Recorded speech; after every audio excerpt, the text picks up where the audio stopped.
What is up, ladies and gentlemen? Welcome to the channel. My name is Michael, and I hope you are having an awesome day. Bright and early in the morning for me. But what better way to get started than watching some history, learning, expanding that brain, just getting it going. But anyways, I've been doing this series, World War One, and I actually skipped over the Battle of the Somme, 1916. I actually did the year 1917, so I'm backtracking a little bit. But I wanted to follow up with this video, and I'll follow this video up with 1918. So go ahead and check that playlist out and stay tuned because there's a lot more reaction videos coming your guys' way. And once again, thank you guys so much for all the love. I really do appreciate it. You guys have just been bombarding me with feedback and comments and all that, and I do appreciate that. Drop a like. Let's go.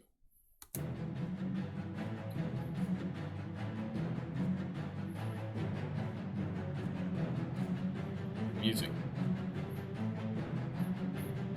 1916. Europe is in the grips of the most destructive conflict yet known, World War I. Much of the fiercest fighting takes place on the Western Front, where British, French, and German armies are locked in a bloody stalemate along 450 miles of trenches. There have been millions of casualties, but neither side can break the deadlock. The combination of barbed wire, machine guns, and heavy artillery means troops trying to cross no man's land, the open ground between the trenches, are slaughtered en masse. The advantage is always with the defender. But the Allies are committed to more attacks. They're determined to liberate the parts of France and Belgium that were occupied by Germany in the first months of the war. Gosh. The British and French have agreed to launch a joint offensive in the summer of 1916. But the Germans strike first. In February, they launch a massive assault on the French fortress city of Verdun. Its defense requires all available French reserves. So the summer offensive will be led by the British, their biggest attack of the war so far. Its chief aim now, to relieve pressure on the French at Verdun. Wow.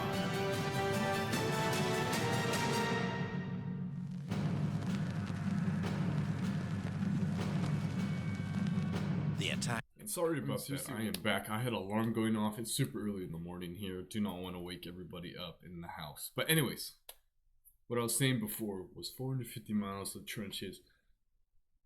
And when you talk about the defender has the advantage, that just right there leads to a massive stalemate.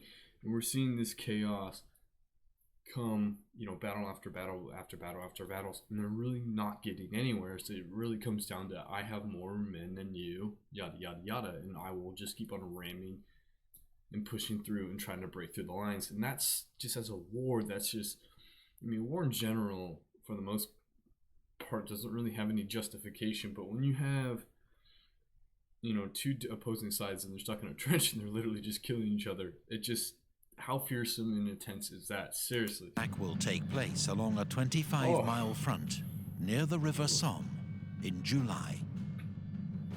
The new British commander, General Sir Douglas Haig, would prefer to attack near Ypres, where there are clearer strategic objectives. But the Somme is where the British and French armies meet, so where a joint offensive must take place. He would also prefer to wait until his inexperienced divisions have received more training. But the French need his help now.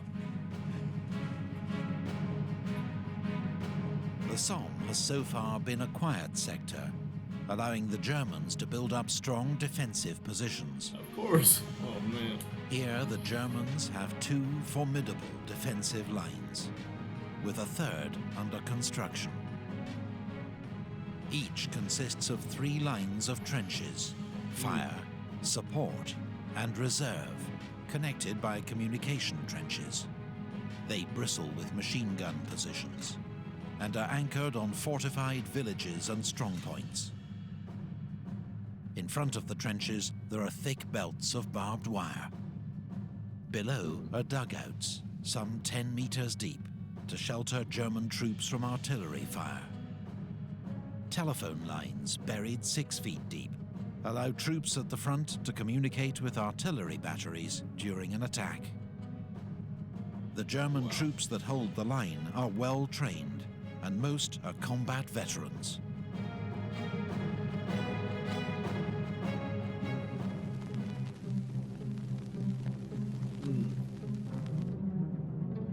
The offensive will be led by the British Fourth Army, commanded by Lieutenant General Sir Henry Rawlinson.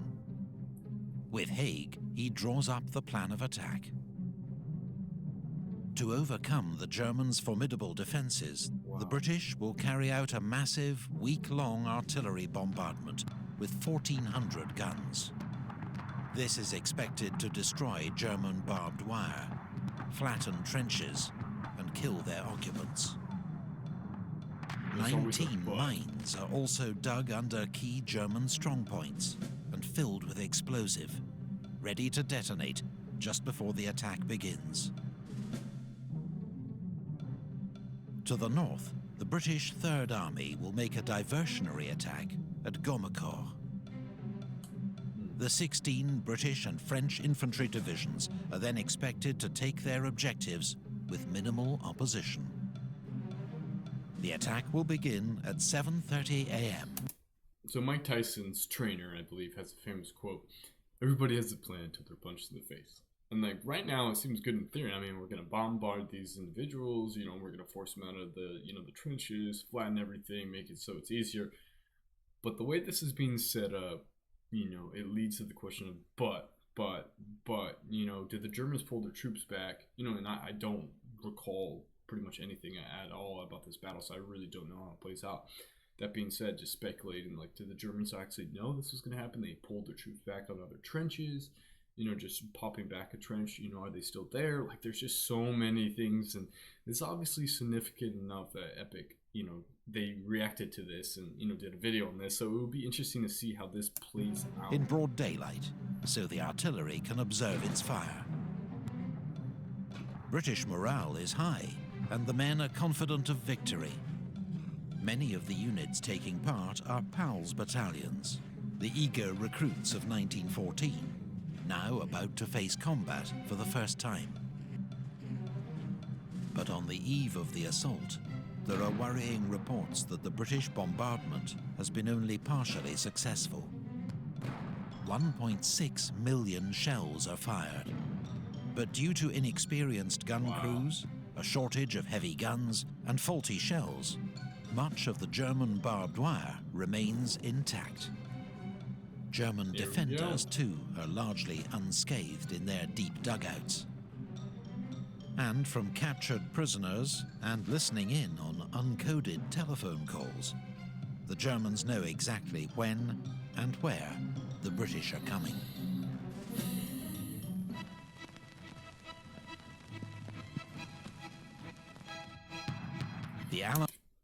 I mean, it kind of led and foreshadowed some of like what we're seeing right now. Is it didn't go to plan. It never goes to plan. Allied artillery bombardment reaches its peak at 7 a.m. Oh man! At 7:20, the British detonate an enormous mine under a German strongpoint, the Hawthorne Redoubt, and British troops rush forward to occupy the crater. At 7:28, further mines are detonated under German strongpoints along the front. At 7:30, the Allied bombardment moves on to the German second line, as British and French infantry begin their advance across no man's land. German troops, meanwhile, race up from their dugouts to set up machine guns. It's an enduring myth that all the British infantry climb out of their trenches and walk steadily towards the German line. A few units do, but most send men out into no man's land before the bombardment lifts, so the final dash toward the enemy line is as short as possible. But in the northern sector, whichever tactics are used, the British are easy targets for German machine gunners, especially where they bunch up to get through the few gaps in the barbed wire. The British infantry advance bravely, but are mown down in their hundreds. Some units do break into the German line. Near Thiepval, the 36th Ulster Division captures the Schwaben redoubt.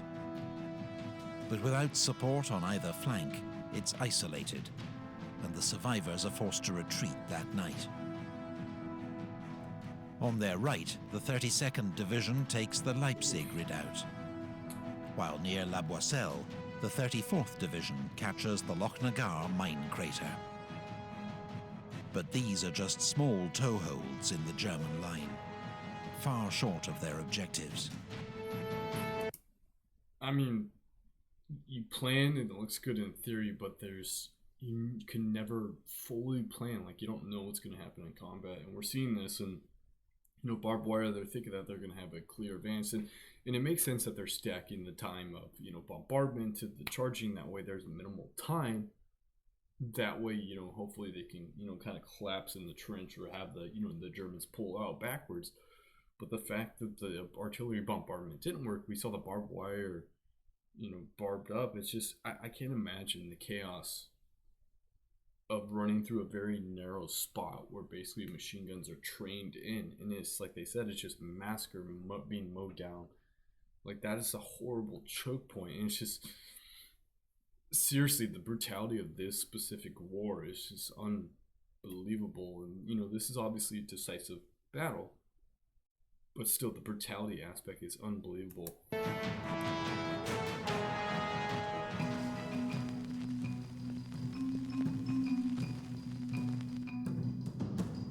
In World War I, one of the greatest challenges faced by commanders is getting accurate information about the course of the battle. Reliable field radios haven't been invented yet. Telephone lines are regularly cut by shell fire. So officers must turn to messengers, flag signals, light signals, even homing pigeons, none of which is completely reliable. To get around this problem, during an attack, supporting artillery works to a fixed timetable, moving their fire onto the next line of enemy defenses at a set time. So when the infantry start their attack, gunners adjust their fire onto the second line of enemy defenses. But if the infantry get held up, the supporting fire keeps moving on according to the timetable. The infantry get left behind and are at the mercy of enemy machine guns. Aerial observation by balloons and aircraft can provide valuable information, but rely on good weather and control of the skies. This is why, on the 1st of July, it takes British commanders hours, even days, to find out which attacks have been successful and which have failed. This makes it extremely difficult for them to react to the situation with any speed.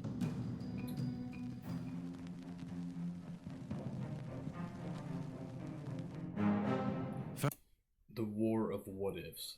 What if this goes right? What if we get this message through? What if we do this? I mean, seriously, this is a war of what ifs. There's just so much speculation in this war due to, what we call modern technology at the time for them, but we're seeing that it's not, that there's a lot of deficiencies within that, and especially the communication aspect's not there. And, I can't even imagine you're charging in a trench and they keep on pushing up the bombardment, and you're just basically being left out to dry. Or if you're ahead of the bombardment schedule and nobody's in the trench, you're getting bombed on by your own guys. Just interesting setup, to say the least. Further south, there is much greater success. Despite heavy losses, the 21st and 7th Divisions take Mametz and cut off the heavily defended village of Fricourt, which the Germans abandon overnight. On their right, the 18th and 30th Divisions take their objectives, including the village of Montauban, which is secure by 11 a.m. Alongside them, the veteran French 20th Corps also takes its first-day objectives, as well as 2,500 German prisoners. The Germans didn't expect the offensive to extend so far south and are less well prepared. And, crucially, the Allied bombardment is boosted by French heavy guns, which are much more effective at destroying barbed wire and German strongpoints. At 9:30 a.m., French colonial troops lead the attack south of the Somme River. The French seize all their objectives and take 3,000 more prisoners. Despite success in the south, the first day of the Battle of the Somme is a costly failure for the British. German losses for the day are estimated at 12,000 men. The French lose 7,000. But the British suffer a staggering 57,000 casualties. Wow. 1/3 of them killed. The 1st of July, 1916, becomes the bloodiest day in the history of the British Army. And it's just the first day in a battle that rages for another 4 months, finally ending in November amid freezing rain and mud. By then, the Allies have advanced 10 miles at a cost of 430,000 British casualties, 200,000 French casualties, and 450,000 German.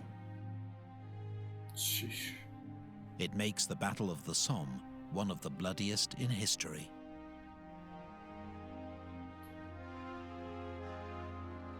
In British popular memory, the Somme is remembered as an unmitigated disaster and tragedy, evidence of the incompetence of British generals and the pointless sacrifice of the gallant soldiers under their command.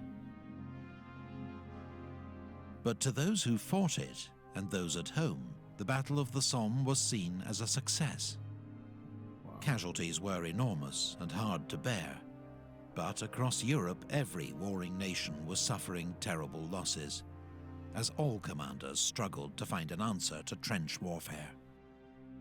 And at the Somme, the British had not only helped save their French ally, who went on to defeat the Germans at Verdun, but learned vital lessons about how to fight on the Western Front. Most of all, the Battle of the Somme had been a costly but necessary wearing down of the German army, an immensely painful but vital step on the long road to victory. Wow.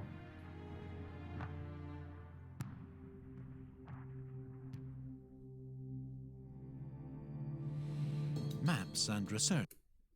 So really cool to see the in-depth of the Battle of the Somme. Like I said, I've been continuing this series, and what I saw in the previous 1916 is there's a lot of chaos going on, a lot. So they didn't touch as deeply into the Battle of the Somme. I just knew that it wasn't extremely successful. Well, in the sense, it was a successful battle. It set up the, the stepping stone, but as far as the initial day, it wasn't very successful due to the sheer carnage that happened in one day. We saw 430,000 casualties, I believe, spread out over 4 months for the British, and that first day was 57,000. That's about 1/8 of the casualties in one day. That's an incredible amount over like 120-day span, nonetheless. But anyways, World War I, Battle of the Somme, 1916. I hope you guys enjoyed this video. I sure did. It's awesome to learn more about history. If you guys have any suggestions of what you'd like me to react to or check out, leave them in the comments below.